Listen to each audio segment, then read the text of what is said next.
So let me just start by saying that I remember when I got started in the business when dinosaurs walked the earth, that when people were mad at you and they complained, your editor or you would say, well, both sides are mad at you, so it must be fair.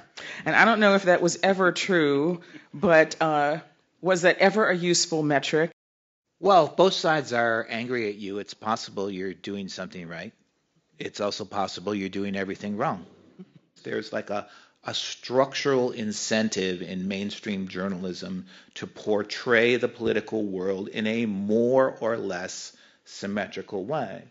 And so asymmetric polarization presents like a conceptual problem almost in journalism, where many of the routines and practices that are associated with being fair and balanced can actually distort the picture.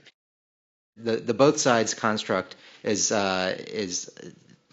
comes under attack, I think, for good reason, because it suggests that everything should be binary, that you should split 50-50. I do not think that's the case. I don't think it's useful to the audience to do something straight down the line like that. You have to use your own experience and expertise on a beat to understand what is actually true here. What is being hidden from the public, and how does that inform the larger issue? People want to know what's there, what's the substance of what's there, what's the rationale behind what's there, and that just means smothering a story with facts, bringing as much analysis as possible to it, and sharing with our readers and viewers and listeners everything we possibly can to understand all sides of a story as much as possible.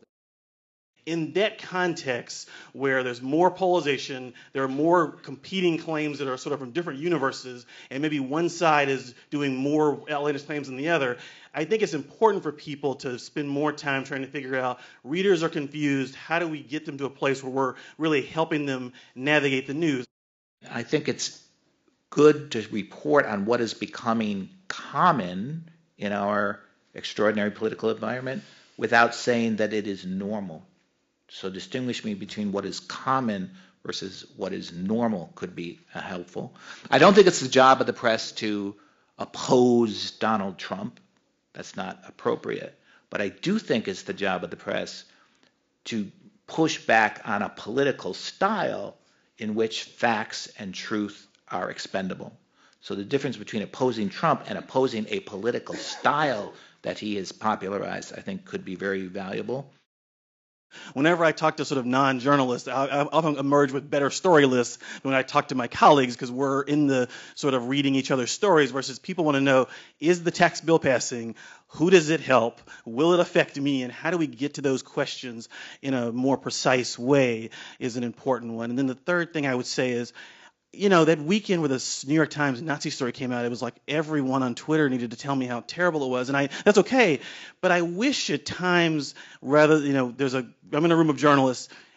Why don't we give a vision of what we're for as opposed to what we're against, and say, here are the kinds of stories that I want to read. I want to read more ProPublica. I want to read more stories like this. If every journalist and everyone is on Twitter and we're all talking to each other, that is a way to get the kind of coverage we want. If we say, rather than this is terrible and they need to apologize, here's what helped me understand white nationalism or white supremacy or whatever issue we're talking about.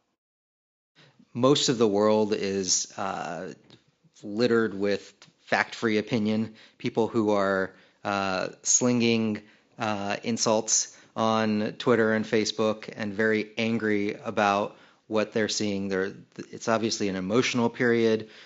We have a special responsibility and a special opportunity as journalists to model behavior for the public and to bring truth to whatever is happening in the world.